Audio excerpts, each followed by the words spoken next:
Praise be to Jesus. Absolutely.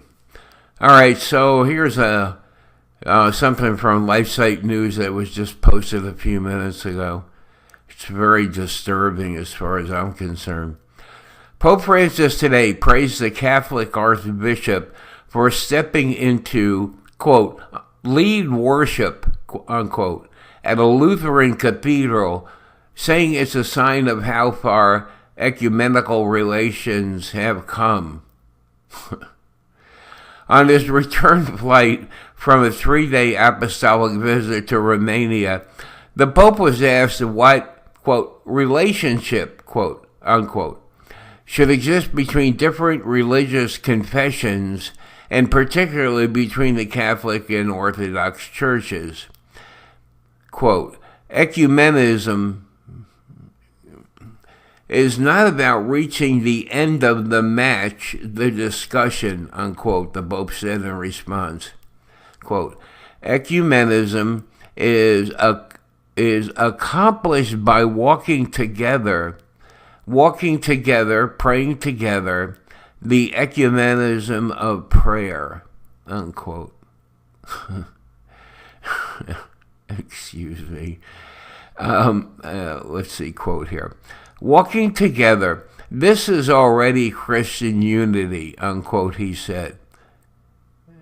Let's see, quote again here.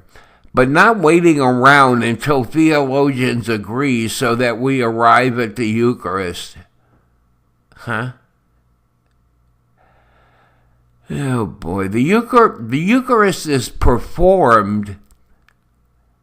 This is a quote. The Eucharist is performed. I thought we received the Eucharist, the body and blood of Jesus Christ. I didn't know it was a performance exactly. Oh, well, that's the way he sees it. Absolutely amazing. The Eucharist is performed every day through prayer, through the remembrance of the blood of the martyrs, through works of charity, and also by loving one another. Well, those are maybe the fruits of the Eucharist, but that's not what the Eucharist is. Oh, boy. He so much wants to, just change what the sacraments are. Well, I would say, this is just, he's continuing on this road to destroying what the sacraments really are. I mean, he's already, I think this fall when the Amazonian Synod takes place in Rome, that fundamentally what it is to be a priest will be changed.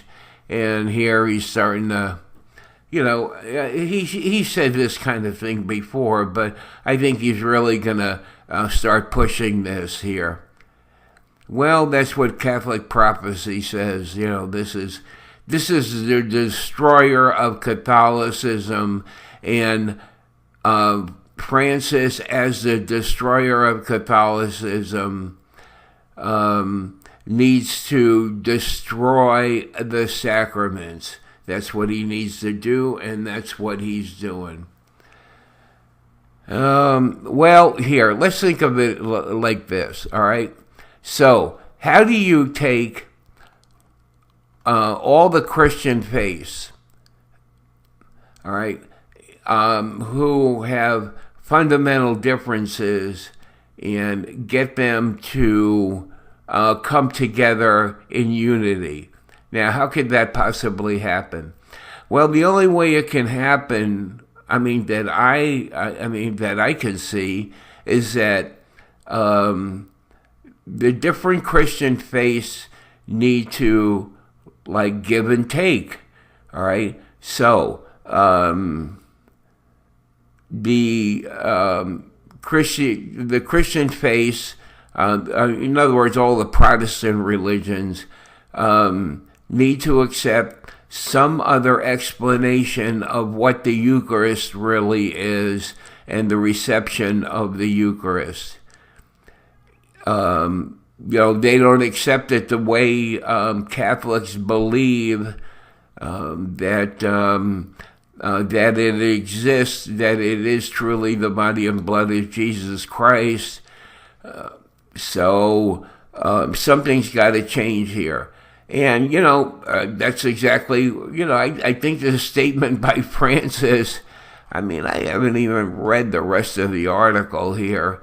It doesn't matter here. The fact that he said what he has said in the beginning of the article already shows us that he's trying to get us to think about the Eucharist in a different sort of way. All right, one that's more appealing to the Protestant Christianity. All right, now, I'm not saying that Protestant Christianity doesn't accept most of what Catholics believe. They do. They're just they just don't have the fullness of Catholicism, is what the problem is. All right, and of course Luther is to blame for that. All right, so what are we saying here? Well, what we're saying is that there's got to be give and take between Catholicism and other Christian religions or belief systems, and this is a step towards that. The only way to unite them is to come to a common understanding of what the Eucharist really is. And you know what? I'm going to tell you right offhand. I believe where he's going with this is to, at some point, it may be, a few years from now, but I believe this is actually going to happen. That he's going to declare the Eucharist to be nothing more than a sharing of a meal between us brothers and sisters of the Christian religion. It will have nothing to do with receiving Jesus Christ. Absolutely nothing at all. And I think this is just one step towards it. And look at this picture here. Here he's got standing next to Martin Luther. Whose hair is red, whose face is red. He's like red, but he's got a yellow scarf on. I don't know what the yellow means here, but what a strange.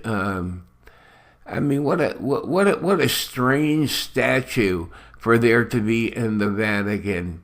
Even if you haven't listened to me this far in this conversation, or in that conversation and me babbling here, hopefully you've looked at this and you've got, and for those of you who have never seen this, which is probably just a few of you, but anyway, if I can reach a few of you, on every post, that's really helpful. Take a look at, it's like, what is that? Well, that's Martin Luther. And, for those of you who don't know about this, take a look at the Martin Luther stamp that the Vatican published in 2017, it would be, for the 500th anniversary of Protestantism, when they celebrate it. And it has Martin Luther kneeling at the crucifixion of Christ. All right. Well, I think that's probably enough for right now. So, yeah, boy. Okay. Well, I could read more of this. You want to read more of his, and people call it psychobabble. Well, that's a good word. Him with his, I call the words that come out of his mouth, what do I call them here? Word gymnastics, like gymnastics, like twist, turn, flip, Okay, here, so we'll talk to you again soon. Bye.